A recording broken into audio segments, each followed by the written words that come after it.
Welcome to Zeitgeist Radio. I'm your host, Morgan Rowe, founder of the Zeitgeist Academy. Zeitgeist means spirit of the times, and it is the collection of cultural forces that all contribute to what it feels like to be alive and part of a dynamic culture. Every episode, I speak with someone from a unique musical subculture. We dig into their passion and explore how music is a powerful force that brings people together. Before we get into today's interview, make sure you head over to zeitgeistacademy.com and sign up for my newsletter. You'll get weekly mini lectures on cool musical facts, backgrounds on our amazing guests, and updates on what's going on with the Zeitgeist Academy. I'm always up to something. Head over to zeitgeistacademy.com. That's ZEITGEIST Academy.com. My guest today is Camilla Lombard, the Executive Fishwife, yes, that is her real title, for Sea Forager Seafood and member of the Fishwives sea shanty group. Camilla, welcome to Zeitgeist Radio. Thanks so much. It's great to be here with you. What a treat. I think this topic might be one of my most requested topics. Wow. Actually, really? Yes. I know. People are like, I want to hear about sea shanties. And I know we're going to get into that whole thing too. But before we start, can you tell people a little bit about who you are and what you do musically? Sure. My name is Camilla Lombard. Musically with sea shanties, I play accordion and sing along in a sea shanty group called the Fishwives, which is the musical arm of the seafood business that I run with my husband, Kirk Lombard. It's called Sea Forager. And we both come from musical backgrounds, many bands over many years. We started a business together, and to make it more fun for ourselves and ultimately others, we started a sea shanty band.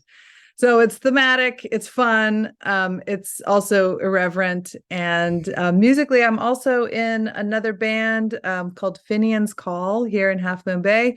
I play accordion and sing, and that's a lot of like Irish music. It's a lot of Dubliners and Pogues and traditional Irish tunes. But, you know, I've been in lots of different bands over the years. I was in a glam rock band called Cheetahs on the Moon. I was in kind of a post-punk project called Female Trouble.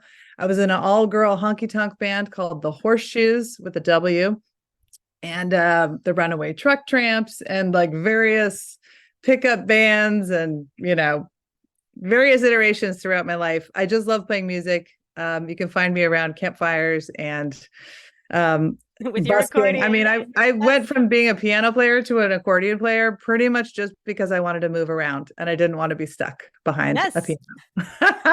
So I like to move around. Oh my gosh, that's so fun. I sense a theme in all of those of, like you said, irreverence. And you like to have fun, don't you? Yes. Those all sound so fun. Yes. So one of the things as we were kind of putting this together that you brought up is what is the difference? Let's just get this out of the way between a sea song and a sea shanty. Yeah, so my understanding is that sea shanties are fundamentally work songs. And sea songs encompass a lot more. So, you know, I should say just right off the bat that there is a very great kind of orthodoxy around sea shanties, which is, you know, about the history and the culture and the many details of the form. And I think it's really great. And there are people certainly in the Bay Area who celebrate that with regular sea shanty sing-alongs aboard the Balclutha in San Francisco and the East Bay. We went up to Oregon for a seafood conference. There's some diehard sea shanty singers up there, and it's a real tradition, and it's beautiful and sacred, and we are not that. So it is with a, you know, deep respect that I bow to that. But the Fishwives sea shanty group has a much more punk rock ethos. We literally come from various punk rock bands. My husband, he should be here, but he is the singer, and his family were Broadway performers, vaudeville performers. So Wow. he is a belter, and he sings this like glass shattering baritone. And so we're loud, we're body, we move around the room, we're acoustic, we're kind of like Irish mariachis. So when we come into the space, we work the room, we have fun with people. It's about the sing-alongs, it's about the party, it's about the nautical vibe. We are fish people, so we have some authenticity there, but we're not, doing a really orthodox version of these songs. So Yeah. like that. Yeah. Just want to get that out of the way. If you want the details and the lore, that's somebody else. And those people are not hard to find. And it's a very cool historic exploration. I'll tell you what I can. Well, tell me what you do though. Because so like that, I actually know some of those folks in Portland that get together and sing. And so, okay, question then, since I'm a little more familiar with that style, a lot of the sea shanties and like when it became a big thing in 2020, I think like it was just all over. They're really story based, right? And they're telling stories of whether it's specific voyages or captains or people. Yeah. When you do your songs that are not like that, are they still story based or are they just different kinds of stories? Like, how do you structure that? I mean, we do some straight up sea shanties for sure, but then we'll also add in some other songs, like little Harry Belafonte would definitely be outside of the strict genre. But like, so there are the work songs, and then there are songs about the sea. There's some great like Strike the Bell is a classic sea shanty about the work shift change. You got your 4 hours on, your 4 hours off, your 8 bells is the shift change, right? Leave Her Johnny, that is not a work song. That's a sort of a song about leaving the ship. It's a sort of a melancholy, sad song, and it can be used for lots of sad partings. It's a great sad one. But then there's like Boys of Killybegs, which is like an Irish tune about the herring fishermen. And it's sort of a tribute, but it's not necessarily something that, sailors would be, or, merchant sailors would be singing as they're like pulling the line in. So it's a nice broad umbrella. So that's kind of the only rule for us, is that it be a sea song, many of which are actual shanties, but not necessarily. Sure. Is there in the tradition, is there anything about like a cappella versus instruments? Like, is there traditions around that? Because when I think sea shanties, I mostly think a cappella, but it absolutely fits in. Like when you said you play accordion in a sea shanty band, I'm like, of course you do. Like that fits so well. But then I started thinking, I'm like, actually, I don't. When I was reading up, a lot of it was just a cappella stuff. Yeah, or like a concertina would be more traditional. Yeah, those are crazy. Beautiful instruments, hard to play. Yes. They're set up more like a harmonica, where it's a different note when you're pressing in than pulling out. The instrumentation would be much more sparse, but the cool thing about sea shanties is that it was like the ultimate musical melting pot, because you had different people working stuck on a ship with a fair amount of downtime, and when they're bored, they're all bringing their songs to the moment, and those songs can come from the British Isles, certainly, but wherever the people may have boarded, whether they were shanghaied or went willingly, they were coming from all over the world. Certainly during, like, for the whaling ships, that's a great example. You've got people from the African diaspora, you've got people from the British Isles, you've got people from New Zealand, Australia, etc.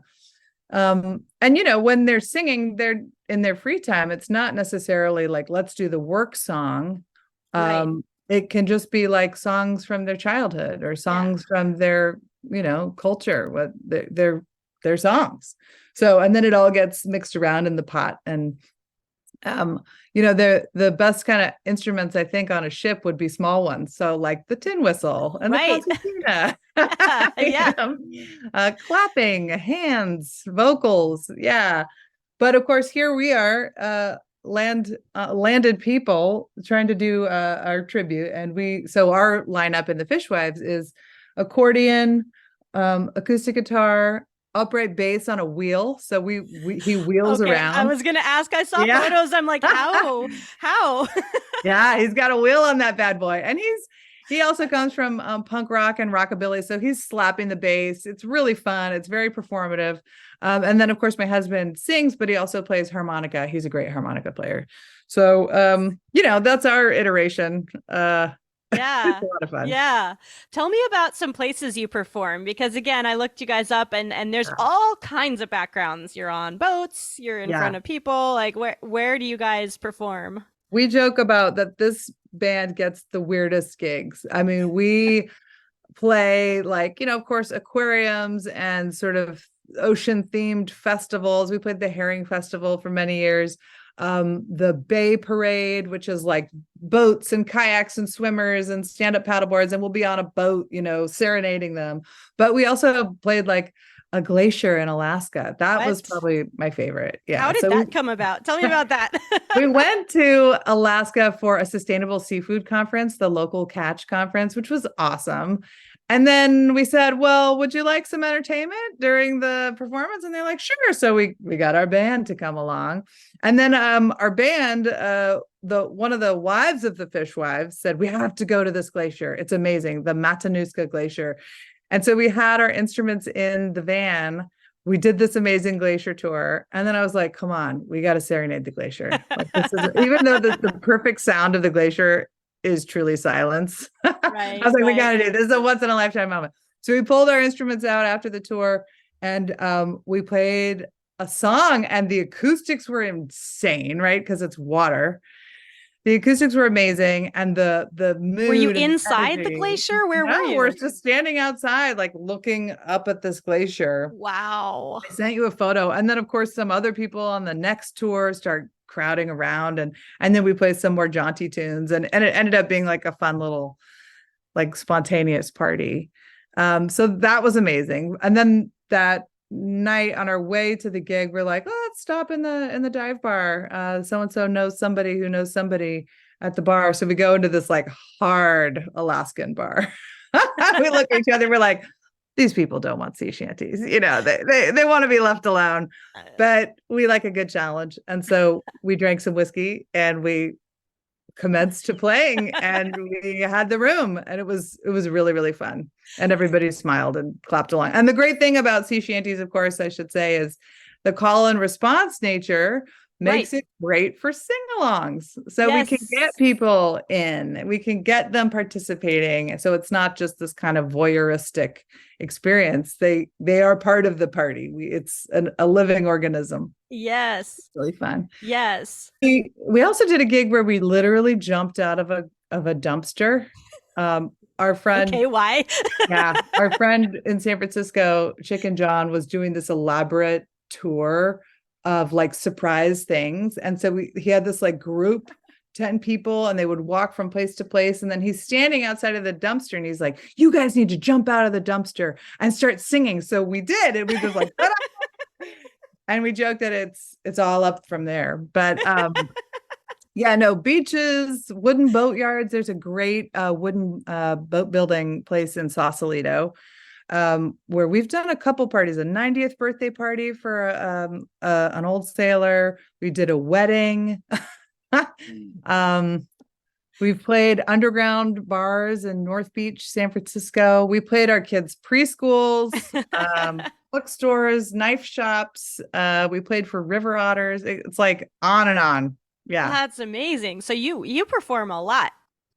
Yeah, and it's weird because we put zero effort into it. Like we've been playing mostly the same songs for like 10 years, but it's just fun. It's got its own momentum. We're going to be playing for a bunch of ocean scientists in some like techie conference in a couple weeks. I will look into that more, but like anything slightly nautical, it's definitely a good time. Yeah.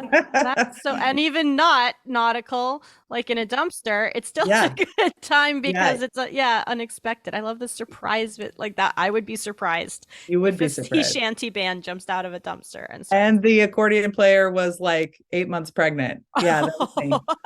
How do you even? How does? Oh yeah, it's like over to the side. Make it work. Wow. So musically, like you said, so did you start with piano? Yeah, as a kid. As a kid? Yeah. Did you study music in school? No. I didn't. I left to music kind of to do college, and then law school was like nothing. And then as soon as I got out of law school and knew that I didn't want to practice law, I started doing music as an adult, and that's when I really got into being in bands. And I also learned the banjo and the ukulele and all those things, but that was not no formal education. Nice. Yeah. Let's go back a little bit to the history if you don't mind, like going all the way back. So how much do you know about like the beginnings? Do you know like what's the lore as far as like is it Irish focused? Is it British focused? Like I know at one point they were all together. It sure seems to be. Yeah. It sure seems to be. Yeah, I mean, I love Irish music. A lot of it is definitely Irish, but also Scottish, like British Isles generally, I would say. Yeah. Yeah. I like to think that there's like the equivalent sea shanty in all nautical cultures. Like I'm sure there's some mean Portuguese sea shanties, and like the whole, I mean, look at like Africa, there's so much coastline there. There must be, but is it necessarily there's something magic and unique about the ships that are going out. So you are looking at sort of the longer voyages. Colonialism, whaling, who is doing these epic routes. And, there's nothing like the British Navy in terms of, making tracks. Yeah. So. What are some of your favorite stories told through song? Like, your favorite shanties? Well, stories. One that's close to my heart, of course, is Cockles and Mussels, Alive, Alive, Oh, because there's lots of songs about fishermen, about ships and that, but this is a song about a fishmonger, and it's a lady fishmonger. And it's a great, fun, slightly tragic song about a fishmonger, Molly Malone, who was, peddling her seafood by day, and it was hard for a fishmonger to make a living. So at night she was peddling her other wares. And so it's everybody knows that song. It's almost like a nursery song. If you start singing Cockles and Mussels, alive, alive, oh, alive, alive, oh, alive, alive, oh, I know exactly. Right? Everybody knows it. They might not really think about what it's about. Right. She comes down with the fever and she dies. Like but it's an epic tale, gleefully sung by contemporary fishmongers. That would be me and my husband. And it's a real good sing-along. Yeah. So. I do know that. Yeah, I do know that one. I feel like a lot of those are not entirely happy endings. Yeah. Well, sing what you know, right? I guess so. And then, of course, All for Me Grog is a classic. It's an ode to booze. Lovely. Real fun to sing at any party. And I don't know if I know that one. About these body lyrics about, just being a hot mess, really. Well, there's also High Barbary is close to our hearts, being as we are near the Barbary Coast. So that's kind of like a pirate confrontation song. Also the name of the San Francisco Red Light District back in the 1800s. What else? There's Wild Rover, not a sea song, but a good song about a so we do fold in some more just like classic Irish tunes. Sure. But yeah. So talk about, because I just think describe a performance, like when you're on whatever strange place you're performing in at the time. What does that performance look like? People tend to like what really works is the surprise entrance. So people are kind of milling about, wondering if this is worth being here, doing their thing at the whatever event.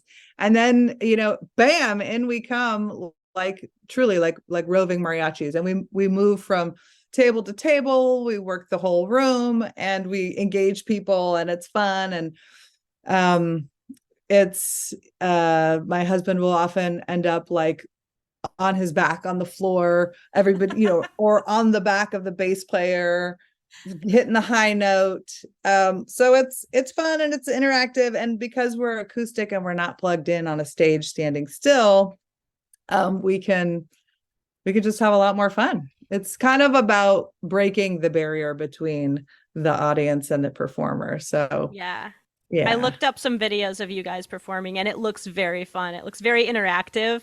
Oh, thanks. Yeah. Yeah. It's a hoot. Yeah. That's awesome. The mission of the Zeitgeist Academy is simple. I want everyone to live their best musical life. If your dream includes singing with confidence, I got you. I made a mini online course so you can get out of musical drama and finally understand which vocal elements make you sound good. Banish forever those fears of being out of key, off rhythm, and other assorted mayhem. Step into your best musical life, my friends. Sign up for the free course at zeitgeistacademy.com/radio.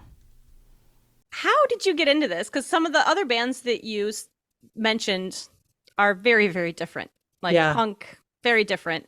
Yeah. How did I get into it? Well, the starting a seafood business, it became a natural fit. But I think going back further, my husband Kirk was in a funny band, might be too big of a word, a group that formed for like 3 performances called the Armchair Geographers. And Aw. they wrote these very funny songs, and they were kind of mocking like the professorial pipe smoking tan corduroy jacket with the elbow patches, and they each had different characters, and they would get on stage and like it was very funny, very tongue-in-cheek, and they recorded a few sea shanties, and so my husband had them in his head. They were fun. Obviously they need an accordion. Yeah. So yeah, that just kind of came. And yeah, when we're trying to think of like when were the first couple shows. When we started the seafood business, we knew that one of the things we wanted to offer was community and fun. So that sustainability, which, is trying to correct a major and a tragic wrong, actually feels good. So like you're getting the benefit of sustainable, fresh seafood, and you are meeting the fishermen. So we would have events in local bars where we'd have the fishermen there. We would have our little sea shanty band, and it was a fun way for people to feel connected to the sea, to the scene, to the fishmonger, and then we can sit and talk and chat and connect. So it really is kind of a vehicle for leveraging fun. Right. Yeah, it's That's interesting. So you're connecting. So, okay, let's take a step back real quick and just talk about your business. And because it sounds like they're kind of integrally tied together. So what is Sea Forager Seafood? Yeah, so we are a subscription service, and we partner with local small scale hook and line fishermen, and we create seafood packages that we distribute throughout the San Francisco Bay Area. So it's a community supported fishery, similar to a CSA where you partner with a farm and you get your produce box of your fruit and your veg, and you learn to eat seasonally. It's like that, but with seafood. A lot of people don't know that seafood is seasonal, and that we have incredible local bounty. And no slight to frozen seafood, we just got into it as a fresh seafood business, which might be a little more headache, but it's an incredible product.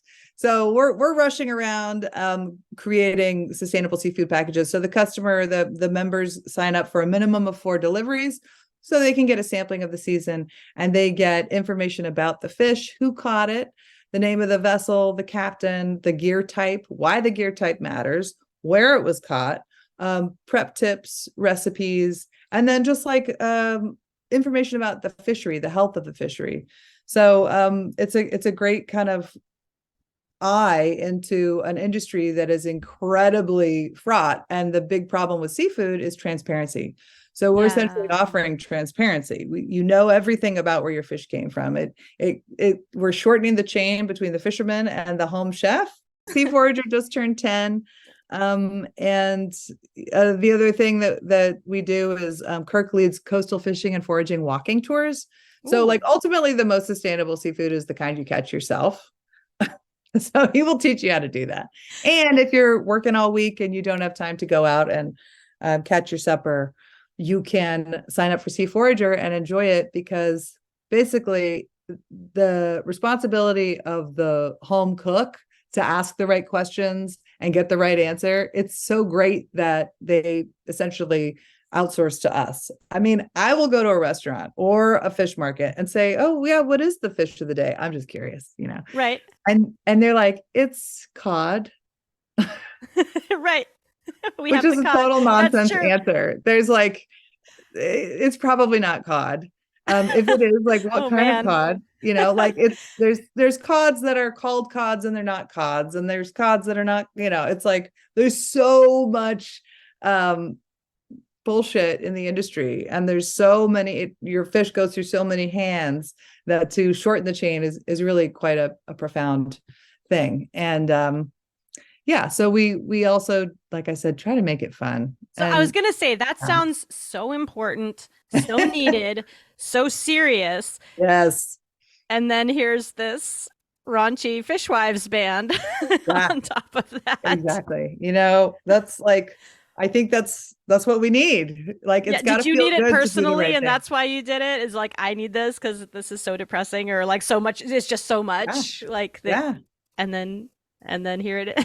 Yeah, it's 10 like years. those like protests with the really cool puppets. I always appreciate that. Like, why not have some puppets? I think the good team is the team with the really good puppets. Like, put some art, put some culture, put some magic, put some fun, some joy Yes. in your movement if you can. Yes, Yeah. absolutely. And it's so, I mean, it's so perfect because it's topical. Like you're right on. I love that branding. Honestly, if nothing Thank else. you. Um, yeah. And why the fishwives when Fair do you call your question. husband your fishwife? Uh, no, but perhaps I should. We are all fishwives, but I am the fishwife. My Yeah. title is Executive Fishwife. That's my personal moniker. But as a band name, it's just kind of like a huh? I don't know. Right, right. It's like four It guys doesn't and make you, it or doesn't three maybe guys make and so you. much sense. Like, you might expect like a lot of women in the Right, band, but right. there's just me and a bunch of dudes. But we have fun. Maybe it's just a little nod to the surreal, and that's like a welcome to the surrealism of what we do. Yeah. Uh, so you mentioned you've been performing for 10 years. Do you guys write your own songs or do you have the sing along? um, we're trying to stick to the traditional stuff. The guitar player and my husband are in another band called the Dicks, named after the world's smallest antelope, and they are like kind of a art rock project, and they write all original material, incidentally, about um species that have gone extinct or are on their way to being extinct. So, like, if you like animal music, check them out, the Dicks, Dicks. But in the Fishwives, no, we have a couple original instrumentals, but not sung songs. And why is that? I don't know. I think because we don't really put a whole lot of effort into this project. It's just like this natural delight. And it's Yeah. funny that the band that is like the least like demanding gets the most gigs. Like, tell me why. I We're know. all in other bands like working really hard to Oh. get the shows, and this one, people just keep calling us. It's Right. funny. Well, it's so different. That's, yeah. Did you know sea shanties going into this band or did you have to learn all the songs that you do from scratch?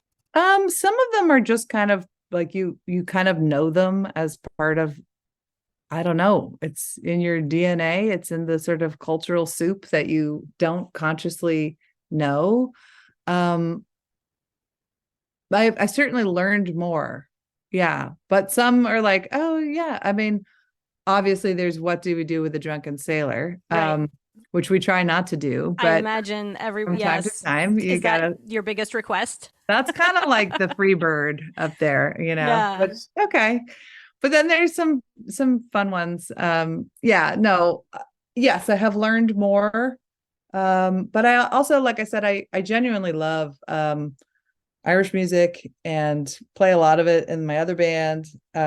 Scottish music too. It's yeah, it's good. It's good. Good fun stuff. Yeah. So I know they cover shanties generally cover a bunch of different like it's a wide range, right? You've got your sad songs, your I miss home songs, you got your work songs.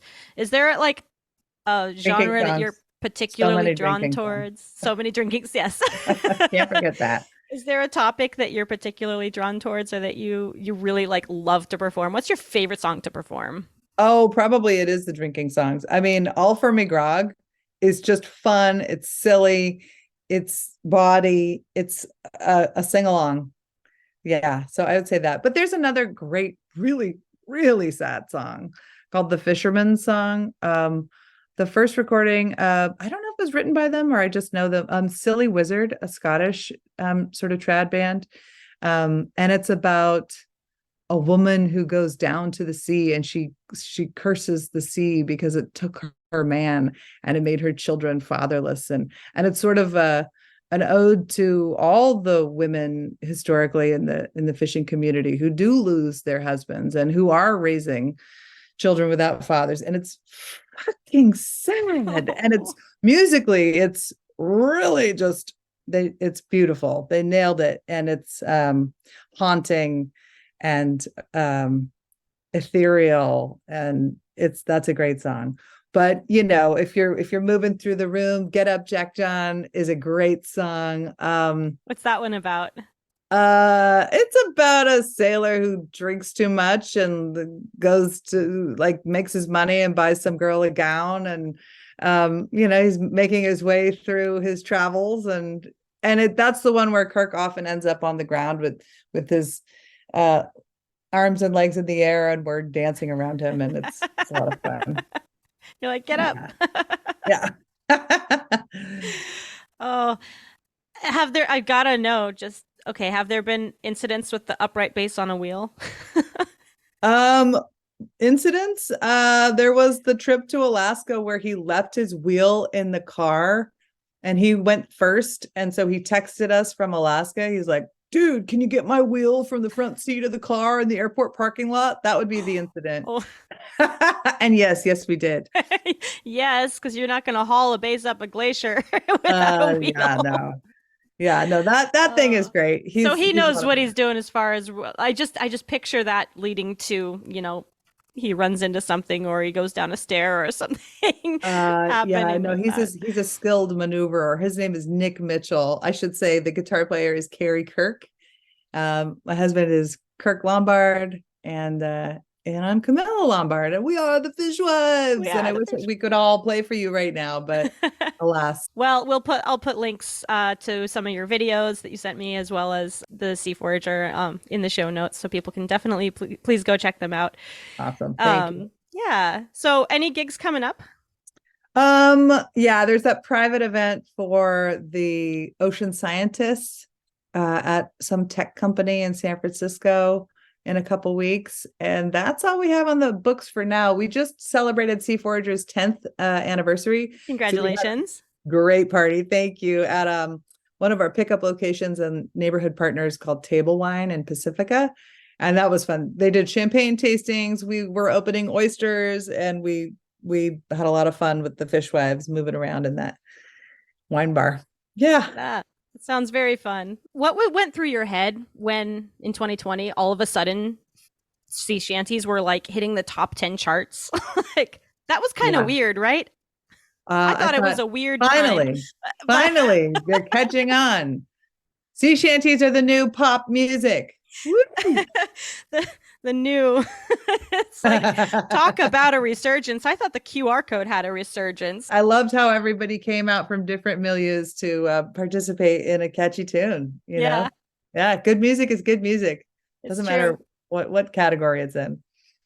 One of my favorite covers of that, where people would take that, of course, and turn it right, switch Yeah. the words all around to the same melody, and then there was a really funny one about the game stonks. You know the whole Oh, I don't know that one. yeah. Uh, Soon may the tendy man come, like the tendy man meaning the guy in his basement eating chicken tenders, and in his Oh, mom's basement bidding on oh the dear. GameStop stocks, and Oh, trying to drive the price up and screw the oh man. And it was a my God. very fun cover. That's a democratic thing, isn't it? Yeah, Everybody can have a shot. Yeah. yeah. Well, what do you wish some people knew? Like I think where you are in the Bay Area, there's probably more exposure to sea shanties.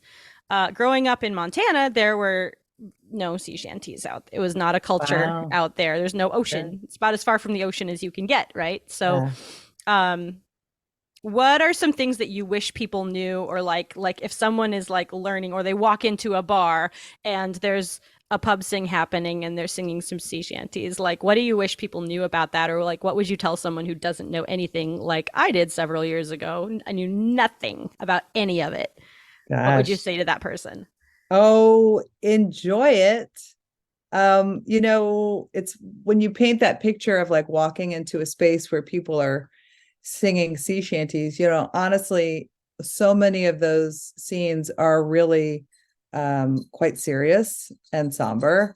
And so like some serious somber Irish sessions, like you don't actually want to sit down and start playing along or singing along. That's good You want to sort advice. of have a respectful be a respectful audience member. That is not the case with the Fishwives, where in our case, let's have a drink and sing along. That the more participation, the merrier.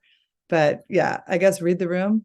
No, that's really good advice, because I think also it depends on where you're coming from, obviously, but um yeah, it can be very like, oh, they're singing, like this is fun, let's go. So to know that Yeah. not everybody is like that, and there are some more serious scenes out there, that's actually really good Yeah, like I advice. love old time banjo. I also play old time Yeah. banjo, but I also bring more of a punk rock ethos to that.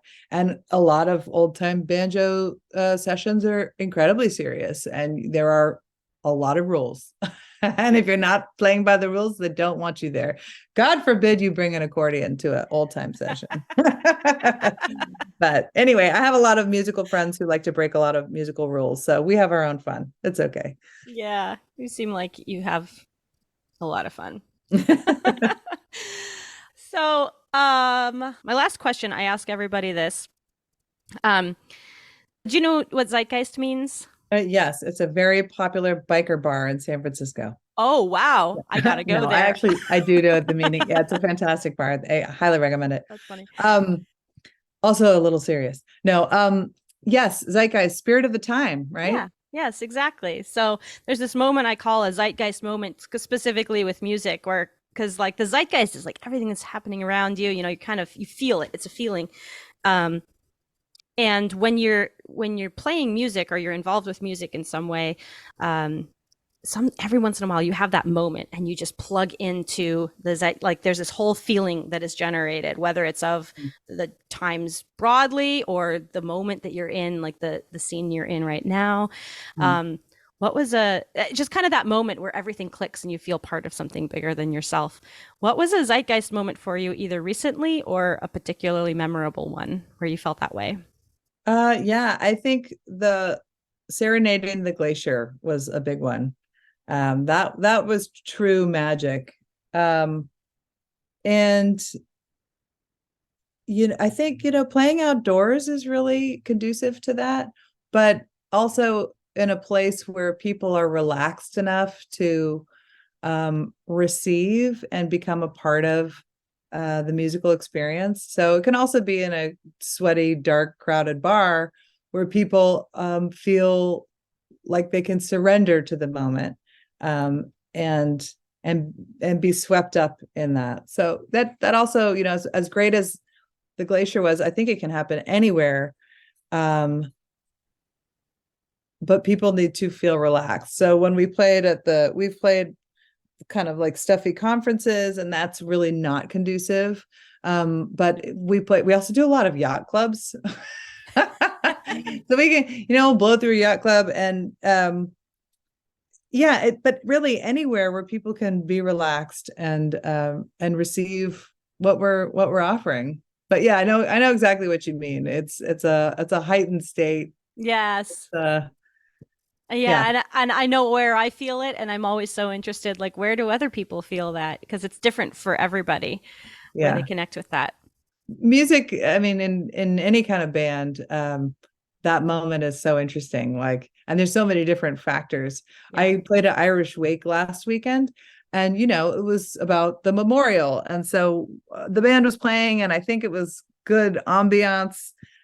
It's not my favorite thing to be background music. Yeah. And so it was kind of unsatisfying, even though it was like significant and nice. But then at the end, we sat down with the widow around the bonfire outside overlooking the harbor. And we just did an acoustic set of just, nobody plugged in. It was just a few folks around the fire. And that's where the magic happened. That's where this like otherworldly feeling of transportation and the sort of elevated companionship and like where people could really hear the music and surrender to the sound. And also maybe they were a few drinks deeper than when we first got the grog had been flowing. But it was sort of a funny thing, like, well, wow, we could have skipped that whole hour and a half of setting up the PA and just had everybody gather around the bonfire. But right. yeah, you never know when it happens, but it's a beautiful thing. Awesome. Well, Camilla, thank you so much for being on my podcast. Oh, thank you for having me. What a treat.